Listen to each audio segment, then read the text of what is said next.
What's going on, everybody? Scott Bogman here for Betting Pros to give you my favorite bets and player props for week number 3 of the college football season. You can follow me on the Twitter at Bogman Sports. To review last week, it's a frustrating week, still okay unit-wise. I hit that parlay on the parlay show, which was very nice, and I got the ones I put the most money on. But overall, we were 3-6, bringing us to 9-12 for this season. SMU minus 2.5 versus Baylor. Whoa, this one was frustrating. Baylor tied it up with, I think, 1:07 left. It went into 2 overtimes, and Baylor ended up winning that game. So we had that one till the last minute. Illinois did smoke Duke, 45-19. We got that one. I had lost this game on our show anyway. Ole Miss, I had minus 10.5 at Kentucky. They ended up winning 30-23, but the ticket I had was at 9.5.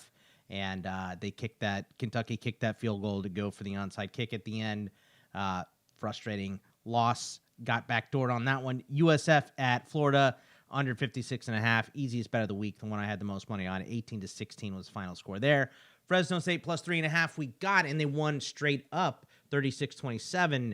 But because of 22 points in the fourth quarter, we did not get the under on that game at 46.5. UConn and Syracuse, another one where it went into overtime, and if UConn had to lead the whole game. They were winning most of this game. Syracuse scored a touchdown to go ahead with 2 minutes left. UConn went down, kicked the field goal to tie it, and went into overtime, and Syracuse won by a touchdown in overtime. So a frustrating game. We got hooked on that one, but it's just the way it goes, a bad beat. Completely wrong on the last two. So these ones I just missed. WKU at Toledo, under 59.5. Toledo put up 45 points by themselves. WKU scored 21, so we didn't get that one. And Clemson, team total, over 41.5 versus Troy. That ended up 26-17, so we didn't get that one either. So 9-12 on the picks, but the props were great. 7-4 again. We're 16-10 on the season on the props. We got touchdowns from Whittington, Frazier, Caden Durham. We missed on LJ Martin, and Darius Taylor got hurt in the first 5 minutes of that Minnesota game, so didn't get that one. The yardage, we did not hit this under for Mensa against Duke. I had 258.5. He sailed way over that. We did get C.J. Baxter, Jonte Cook, a little too banged up. Even though they said the injury was not going to affect him this week, it clearly did. So under on that. But we did get Elijah Surratt over 56.5. We got Casey Concepcion over 54.5. And Tanner Koziol had 6 receptions, and we had the over 5.5. So we're doing okay on the season. Last week, again, okay for the wallet, frustrating for the record. So 9-12 on the picks, 16-10 on the season for the props. So before we get to this week, let me tell you guys that we are extremely excited to announce our new presenting sponsor, Hard Rock Bet. Hard Rock Bet is the only legal sports book in the state of Florida and is also available in Arizona, Ohio, New Jersey, Indiana, Tennessee, Virginia, Illinois, Colorado, with many more states launching all the time.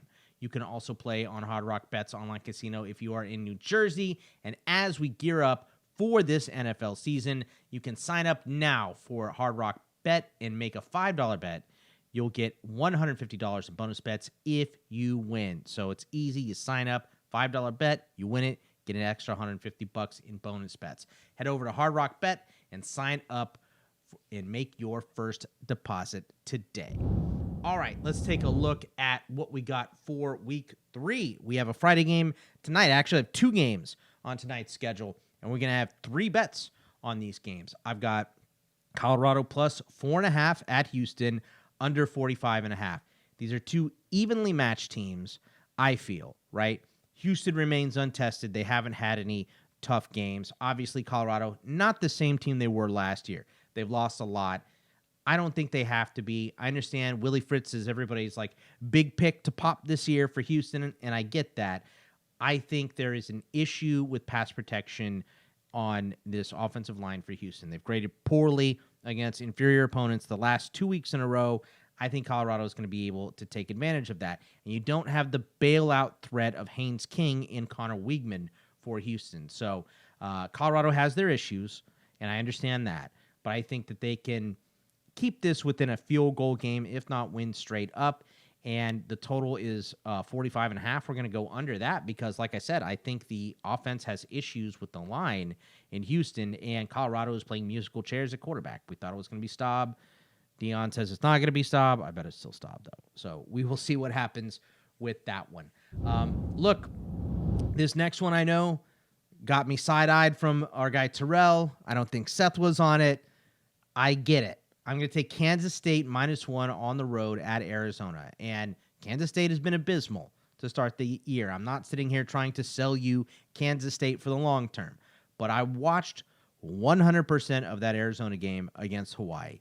And there are issues. There are cracks in the armor here.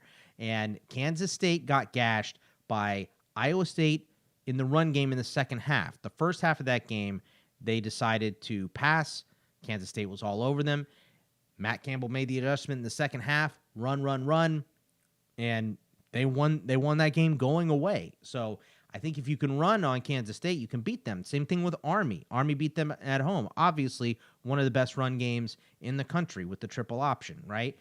Arizona was top 10 in pass percentage last season, and they have a ton of guys coming back outside of their top star in Teteroa McMillan, who is off to the NFL. So I think Kansas State is going to put a lot of pressure on Noah Fafita. I don't think he's looked very good to start the season, and I think Kansas State can win this one kind of handily. We'll see. I could be wrong on this. We haven't really seen Arizona tested, and I know Kansas State has not looked bad. People are worried about the give up. I think this is a business trip. This is where you get yourself right, and you say, okay, we're not going to let Army beat us 2 weeks in a row.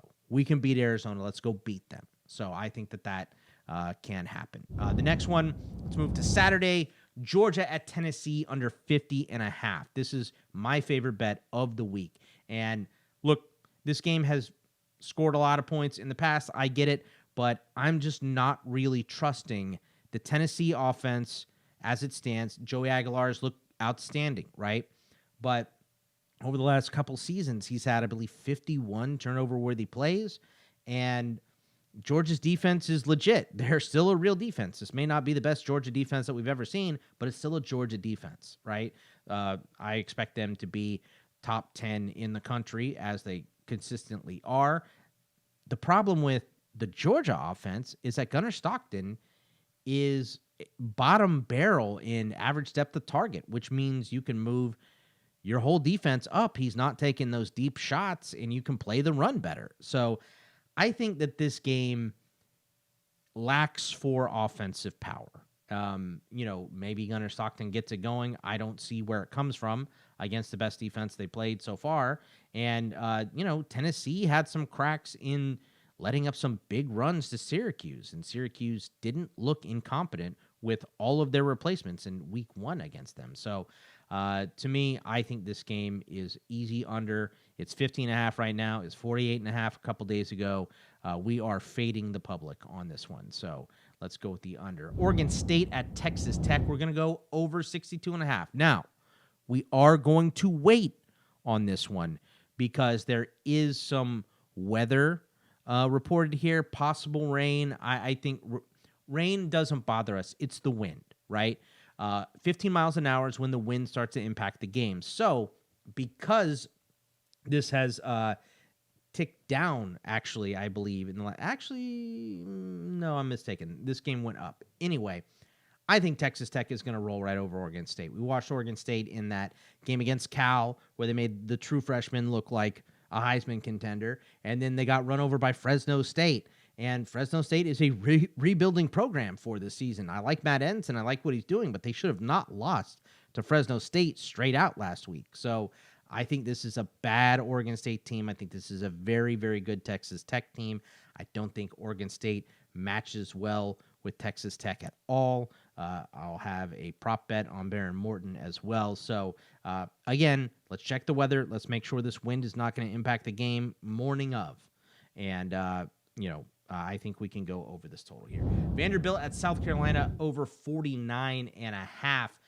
This one, This one was 28-7 last year. All right. So I'm not forgetting about last year and what last year was, but last year was last year. And in this game, to me, I think that the offenses are ahead of the defenses. And particularly, the Shane Beamer spoke this week on how much better Diego Pavia has been in his decision-making early in the season, throwing against man coverage. And South Carolina plays a ton of man coverage. They're not going to change for this opponent in Vanderbilt. So I think that this is a night game, which usually sparks some wild stuff in South Carolina. This is going to be a lot of fun. This is going to be maybe one of the best games to watch this weekend. I am done doubting Diego Pavia, right? I feel like every time I doubt him, he burns me. So I love this offense with Lenore Sellers and Nick Harbor, obviously in South Carolina. I like what Vanderbilt has been doing. The roster strength, both these teams. I mean, it's 5th on offense for South Carolina, and it's 19th on offense for Vanderbilt. And the defenses are both, I believe, South Carolina's like 19, so they're better, but it's 48 or 58 for Vanderbilt. So to me, in this game, this one could easily sail over, specifically if Diego Pavia gets his guys going, and I think he will. Let's go with the Alabama team total over 33.5 versus Wisconsin. This is just an angry Alabama team, right? We saw it last week, and I think what you're seeing now with Caden Proctor not playing well, the offensive line having issues, is DeBoer saying, hey, look, we have open competitions all over the place, and if you are not pulling your weight, you are going to get benched. So we're breeding competition culture here, and I think this is a game where you get your young quarterback some reps against a good defense. This defense is very good for Wisconsin. So why am I taking the over? Because the offense is really bad, and they're probably going to have a backup quarterback here. I think they turn the ball over or set up some short fields on 3 and outs for the Alabama offense, and I think if you're Alabama, you want to get things rolling here. So I think over 33.5. That way we don't have to cover any spread or anything. We just want Alabama to score more, 5 touchdowns. I think that is definitely possible for Alabama at home against a team that is in a tough spot right now in Wisconsin. The last one for you, we're going to go over Ohio State in Ohio. The total here is 51. And this one is just, Ryan Day's track record against the MAC is fairly impeccable. Now, I do think that this Ohio team is probably one of the best teams that they have played, but so far in 2021 against Akron, 59-7, against Toledo in 2022, 77-21, 56 zip against Western Michigan last season, 52-6 against Akron last season. So Ohio, probably the best MAC team that Ohio State has played. But this is a good time to get your young quarterback some reps and to have him go out and gain some confidence by putting up a lot of points against a MAC team. So those are the ones we're going. Just to reiterate them here, we're going to start on Friday night. We're going to go Colorado plus 4.5 and the under 45.5 in that game. Kansas State is -1 at Arizona. We have Georgia at Tennessee under 50.5. Oregon State at Texas Tech over 62.5, depending on the weather. Vanderbilt at South Carolina over 49.5. Alabama team total over 33.5. And Ohio at Ohio State over 51. Before we get to the props, if you are looking to up your game in sports betting, you can join our exclusive sports betting Discord community at bettingpros.com/chat. Not only can you connect with expert handicappers who provide free picks for the NBA, NFL, MLB, NHL, we got player props, live betting, and more, but now you can also participate in our weekly community picks. You can cast your vote and see how your picks stack up against the experts and track your success. All right, let's get to the props here. I've got 3 touchdown calls for you. We're going to go right back to the well with Oregon running back Noah Whittington versus Northwestern. Northwestern's not a very good team. This one is easy. Now, these touchdowns are not worth it if you're betting them straight. You have to put them with something else. So mix them however you feel like. If you like one of the bets that, on your card and you want to throw one of these in to add a little juice, that's what I would suggest doing. We're going to go Missouri running back Ahmad Hardy versus Louisiana. I think they're going to roll right over Louisiana. That is a rebuilding team in a tough spot. And Iowa quarterback Mark Gronowski versus UMass. Dude's already got a bunch of rushing touchdowns right now. They're not passing the ball very well. So I think he runs another one in. He's kind of the tush-push of college football right now at the goal line. So those are 3 touchdown calls. And then I have a couple props here for you. We're going to go the one I told you about, Texas Tech quarterback Behren Morton, over 2.5 passing touchdowns versus Oregon State. Again, check for the weather. 7 touchdowns through his first 2 games. The Oregon State defense, 11 pressures and 0 sacks. And that's against 2 worse offensive lines than Texas Tech. So I don't think they're going to put any pressure on Behren Morton, which is why I think they score a lot of points and run the score up. Iowa State quarterback Rocco Becht, over 1.5 passing touchdowns at Arkansas State. Arkansas State has given up 7 touchdowns through 2 games so far, and those were against Arkansas, who runs the ball more. Taylor Green had 4 against them and 3 against Southeast Missouri State. Becht has 6 touchdowns in 3 games, so this one will make our boy Terrell happy. We're going to go over 1.5 passing touchdowns for his favorite quarterback in the country, Rocco Becht. And then a bunch of wide receiver ones. I got 4 wide receiver ones for you. Oklahoma wide receiver Deion Burks, over 67.5 receiving yards at Temple. He's got 20 targets, 14 catches, 189 yards, and 2 touchdowns through the first 2 games, and the last one was against Michigan. I think he can easily put up this total. We're going to go back to Missouri. Kevin Coleman, over 55.5 receiving yards versus Louisiana. Again, the number 1 wide receiver by a wide margin. We hit a lot of bets on Kevin Coleman last year on Mississippi State. 19 targets, 16 catches, 174 yards, and a score so far this season. We're going to go to Auburn, wide receiver Cam Coleman. We're going to go over 59.5 receiving yards versus South Alabama. Much better game than the first one against Ball State. Obviously, Baylor, a better defense, but that was all Jackson Arnold running against Ball State. He put up 8 targets, 7 catches for 77 yards due to Speedy. He could get a lot of these yards on 1 catch. And then Makai Lemon for USC, over 5.5 receptions at Purdue. He's got 14 targets in his first 2 games. No one else on the team has more than 8, and those were both blowout wins. This one should be a little closer, but it's still USC favored by more than 20 points. So I think that he could easily put up 6 receptions. So going back to those, we have 3 touchdown calls. Noah Whittington, the running back for Oregon against Northwestern. Missouri running back Ahmad Hardy versus Louisiana. And Iowa quarterback Mark Gronowski against UMass. Our other props, Behren Morton, over 2.5 passing touchdowns versus Oregon State. Rocco Becht, over 1.5 passing touchdowns at Arkansas State. Oklahoma wide receiver Deion Burks, over 67.5 receiving yards at Temple. Missouri wide receiver Kevin Coleman, over 55.5 receiving yards versus Louisiana. Auburn wide receiver Cam Coleman, over 59.5 receiving yards versus South Alabama. And USC wide receiver Makai Lemon, over 5.5 receptions at Purdue. Those are our bets for week 3. Good luck, everybody, and I will see you next time. Take it easy.